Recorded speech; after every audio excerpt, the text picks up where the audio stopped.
Sehr geehrter Herr Henschel, sehr geehrter Herr Maythaler, das Covid-Jahr 2020 brachte für viele Unternehmen Einschnitte mit sich. Und das bedeutet natürlich für einige Konzerne und Großunternehmen auch harte Maßnahmen jetzt in der Folge. Ich habe den Eindruck, dass nachhaltige Veränderungen erst durch Krisen ausgelöst werden. Wie sehen Sie das? Ja, ich glaube, das ist schon richtig. Das ist, glaube ich, wie bei uns Menschen auch. Es braucht meist erst ein einschneidendes Ereignis, damit wir uns beispielsweise um unsere Gesundheit kümmern. So ist es, glaube ich, bei den Unternehmen auch. Dazu muss man sagen, dass für viele Unternehmen eigentlich auch Transformationsbedarf bereits vor der Pandemie war. Jetzt sind sie häufig in einer schwierigen, prekären Situation und sind zu einschneidenden Schnitten gezwungen.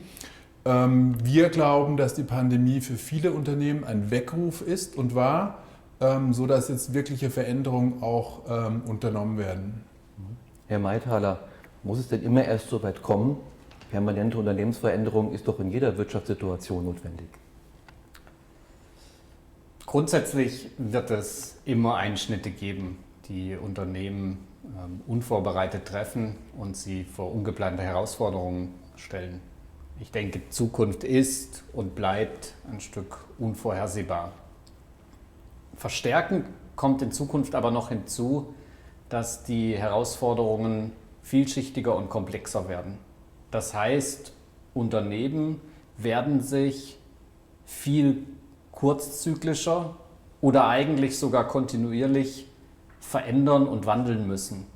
Sie werden Strukturen, Prozesse, aber auch Führung und Zusammenarbeit viel agiler und skalierbarer gestalten müssen. Als Entscheider muss man letztlich immer den Blick positiv nach vorne richten, verschiedene Zukunftsszenarien durchspielen, immer wieder neue Szenarien durchdenken und den Mut haben, letztlich auch Entscheidungen ins Ungewisse zu treffen.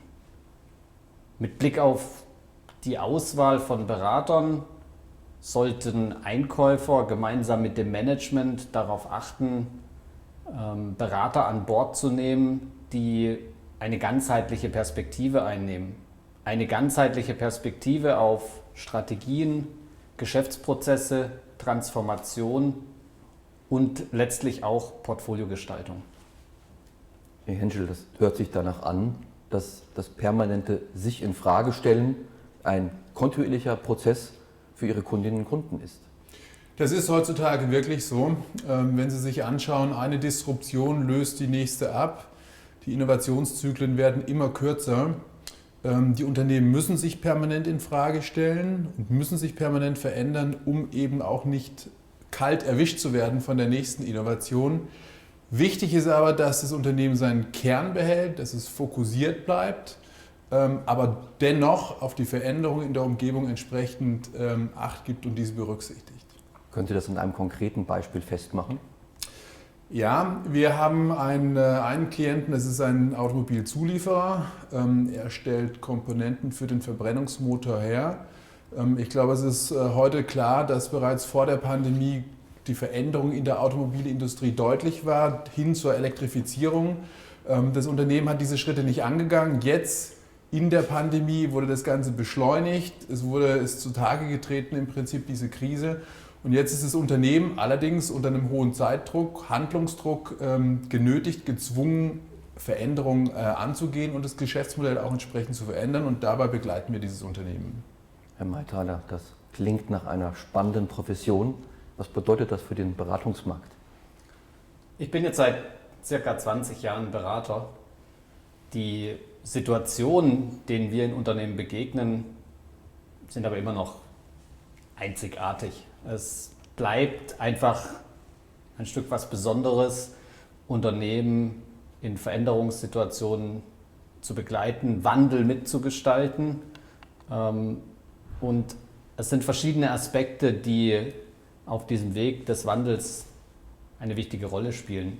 Leadership, unternehmerisches Denken, aber auch die Zusammensetzung von Teams. Die richtige Mischung aus erfahrenen Seniorberatern auf der einen Seite und den besten Talenten auf der anderen Seite. Was bedeutet das dann konkret für die Beraterinnen und Berater von Götz Partners? Wir setzen die Teams so zusammen, dass sie interdisziplinär sind, dass sie divers sind, dass sie länderübergreifend zusammengestellt sind einerseits.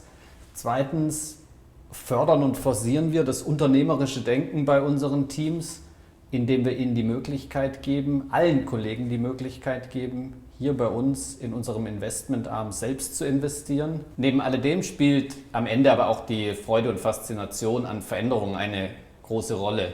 Insofern geht es um unternehmerisches Denken, Freude, Faszination, aber immer eben um Veränderung.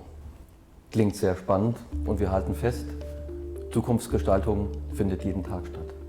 Herr Maythaler, Herr Henschel, vielen Dank für das Gespräch. Dankeschön.